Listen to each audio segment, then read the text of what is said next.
پاکستان میں 8 فروری کو ہونے والے انتخابات کو گزرے ایک ہفتے سے زائد کا وقت گزر چکا ہے، لیکن ملک میں سیاسی بحران کا سورج ڈھلتا نظر نہیں آ رہا۔ ایک جانب مختلف سیاسی جماعتیں انتخابات میں مبینہ دھاندلی کے خلاف احتجاج کر رہی ہیں، تو دوسری جانب پیپلز پارٹی اور ایم کیو ایم کی حمایت کے باوجود نون لیگ اکیلے وفاقی حکومت کا بوجھ اٹھانے سے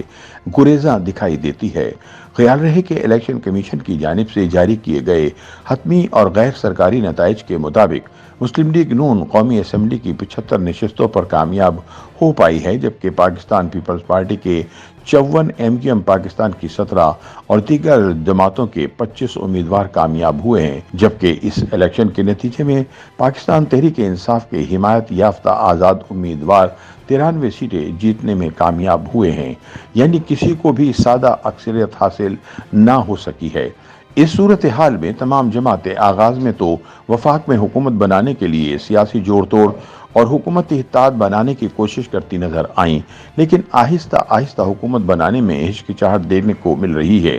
اگر صوبائی حکومتوں کی بات کی جائے تو مسلم لیگ نون پنجاب، پیپلز پارٹی سندھ اور پی ٹی آئی کے آزاد اراکین خیبر پختونخوا میں حکومت بنانے کے لیے پرعزم ہیں، مگر مرکز میں حکومت سازی کے حوالے سے اب تک سیاسی پارٹیوں کے مابین پاور شیئرنگ فارمولہ طے نہیں ہو پایا۔ اس حوالے سے گفتگو کرتے ہوئے سینئر صحافی اور تجزیہ کار سہیل وڑائچ کا کہنا ہے کہ سیاسی جماعتوں کو اس بات کا علم ہے کہ موجودہ معاشی اور سیاسی صورتحال میں وفاقی حکومت میں آ کر مشکل فیصلے کرنے پڑیں گے اور کوئی اس کا بوجھ اکیلے اٹھانے کو تیار نہیں ہے۔ ان کا کہنا تھا کہ ملک کی موجودہ سیاسی اور معاشی صورتحال میں یہ بات تمام جماعتوں پر واضح ہے کہ وفاقی حکومت میں آ کر سخت اور مشکل فیصلے کرنا ہوں گے، جن میں پیٹرول، گیس، بجلی کی قیمتیں، آئی ایم ایف سے معاہدہ اسٹیبلشمنٹ کے ساتھ تعلقات اور خارجہ تعلقات جیسے معاملات شامل ہیں۔ ان کا کہنا ہے کہ وفاقی حکومت کی کچھ قیمت ہے جو کوئی بھی سیاسی جماعت اکیلے ادا نہیں کرنا چاہتی۔ سہیل وڑائچ کے مطابق اگرچہ وفاقی حکومت مسلم لیگ نون ہی بنائے گی، مگر وہ چاہتی ہے کہ مشکل فیصلوں کا بوجھ دیگر جماعتیں بھی برداشت کریں، کیونکہ انہیں پہلے ہی پی ڈی ایم اتحاد میں حکومت کرنے کا خمیازہ بھگتنا پڑا ہے، اس لیے وہ پیپلز پارٹی کو ہر صورت حکومت میں شامل کرنا چاہتی ہے۔ انہوں نے تبصرہ کرتے ہوئے مزید کہا کہ تمام سیاسی جماعتیں صوبے میں اس لیے حکومت بنانا چاہتی ہیں کیونکہ اس صوبے میں وسائل اور پیسے زیادہ ہیں۔ صوبائی وزرائے اعلیٰ وزیر اعظم سے زیادہ بااختیار اور طاقتور ہیں، زیادہ تر ترقیاتی منصوبے اور فنڈ صوبوں کے پاس ہیں۔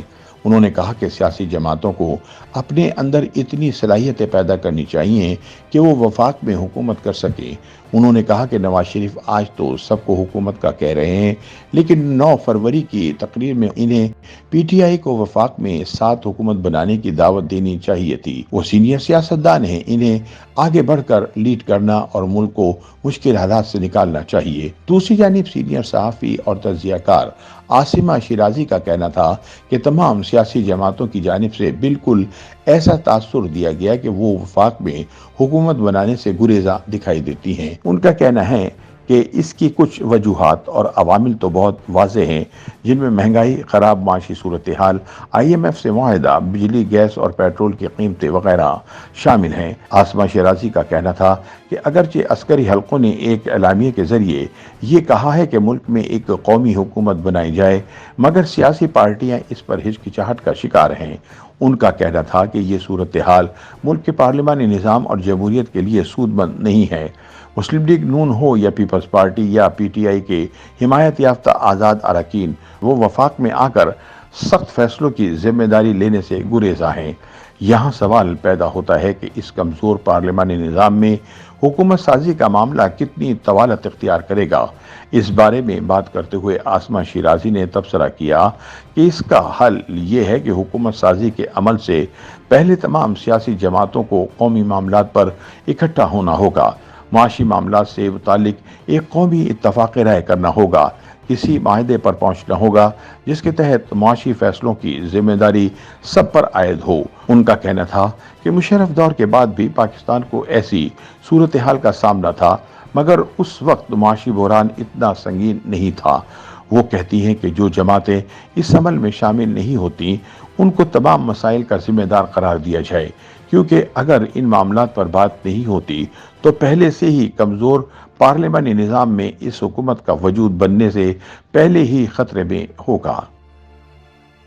YouTube پر گوگلی نیوز دیکھنے کے لیے youtube.com کی سرچ بار میں googly news T V type کریں۔ گوگلی نیوز کے پیج پر سرخ رنگ کے سبسکرپشن والے بٹن پر کلک کرنا نہ بھولیے۔ YouTube پیج پر اپلوڈ ہونے والی ویڈیوز سے باخبر رہنے کے لیے بیل آئیکن پر کلک کیجیے۔ آپ کو ہر نئی ویڈیو کے بارے میں نوٹیفیکیشن موصول ہو جائے گا۔